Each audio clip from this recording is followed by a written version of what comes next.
30년. 강산이 3번 변한다는 긴 시간입니다. 월급날이면 자동이체로 꼬박꼬박 빠져나가던 그 돈, 통장에 찍히는 내역을 보며 든든한 미래를 그리셨을 겁니다. 그 묵묵한 믿음의 결과는 오늘 안녕하신지요? 최근 연금저축보험의 평균 수익률이 연 2%대에 머물고 있다는 충격적인 소식이 들려옵니다. 이는 물가 상승률을 고려하면 사실상 마이너스 수익이며 마트에서 파는 대파 가격 오르는 속도보다 느린 속도로 내 노후 자금이 불어나고 있다는 뜻입니다. 많은 분들이 노후 준비의 가장 중요한 첫 단추부터 잘못 끼워졌을 수 있다는 현실을 직시해야 할 때입니다.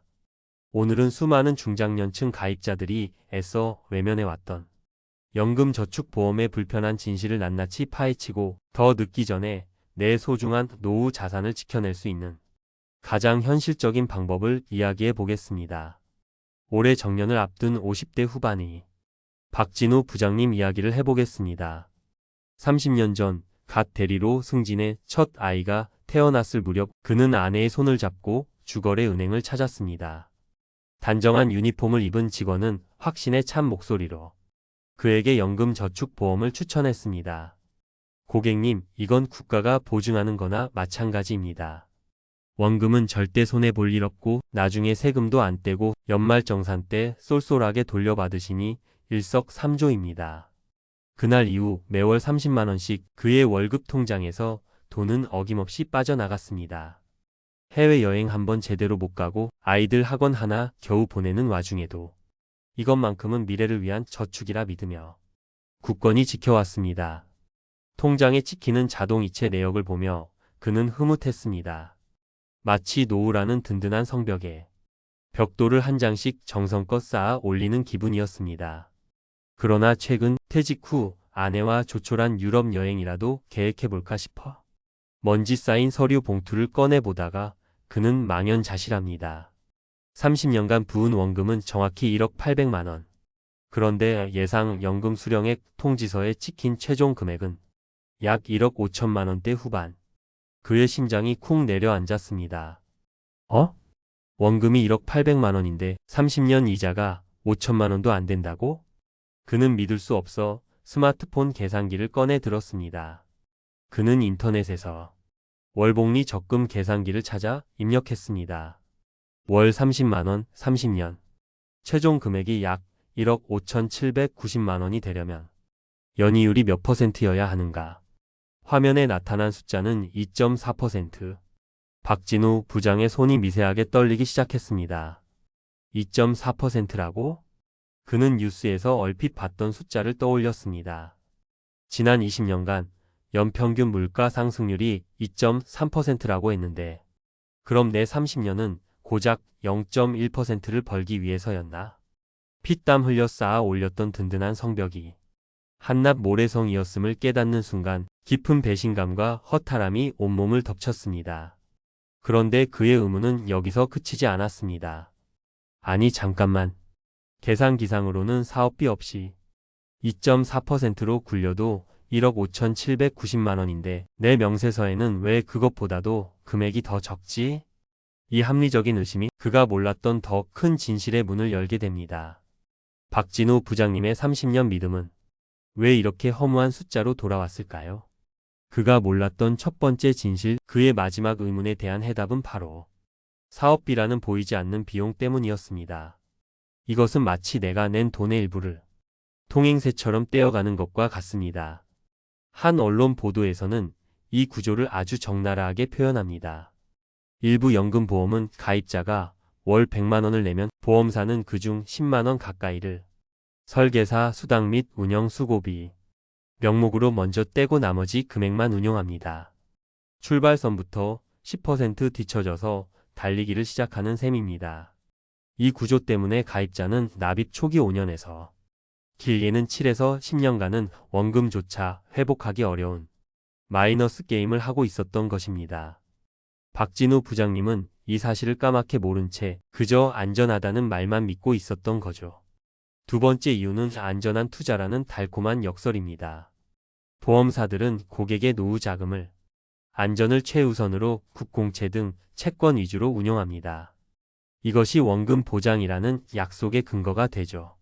박진우 부장님도 이 점에 가장 큰 매력을 느꼈습니다. 하지만 문제는 여기서 발생하는 실제 이자 수익보다 더 낮은 공시이율을 고객에게 적용한다는 점입니다. 안전을 명분으로 수익률을 희생시키고 그나마 발생한 수익의 상당 부분도 보험사의 몫으로 돌아가는 구조입니다. 결국 가입자는 안전이라는 이름 아래 최소한의 수익률만 보장받는 들러리가 되어버린 셈입니다. 자, 지금까지 우리는 박진우 부장님의 안타까운 사연을 통해 연금저축보험의 구조적인 문제점을 살펴봤습니다. 하지만 지금부터가 진짜 중요합니다. 이 문제를 어떻게 해결하고 더 늦기 전에 내 자산을 지켜낼 수 있을까요? 이러한 구조적 문제 때문에 연금저축보험과 연금저축펀드 간의 수익률 격차는 상상을 초월하는 수준으로 벌어졌습니다. 박진우 부장님의 허탈함은 결코 개인만의 문제가 아니었습니다. 실제 한 보도에 따르면 2021년 기준 연금 수령액이 보험 가입자는 연평균 243만 원인 반면 펀드 가입자는 723만 원으로 거의 3배 차이가 났습니다. 누군가는 펀드는 위험하다며 손사래를 쳤을 그 시간에 다른 누군가는 같은 세제 혜택을 받으며 노후 자산을 3배로 불리고 있었던 겁니다.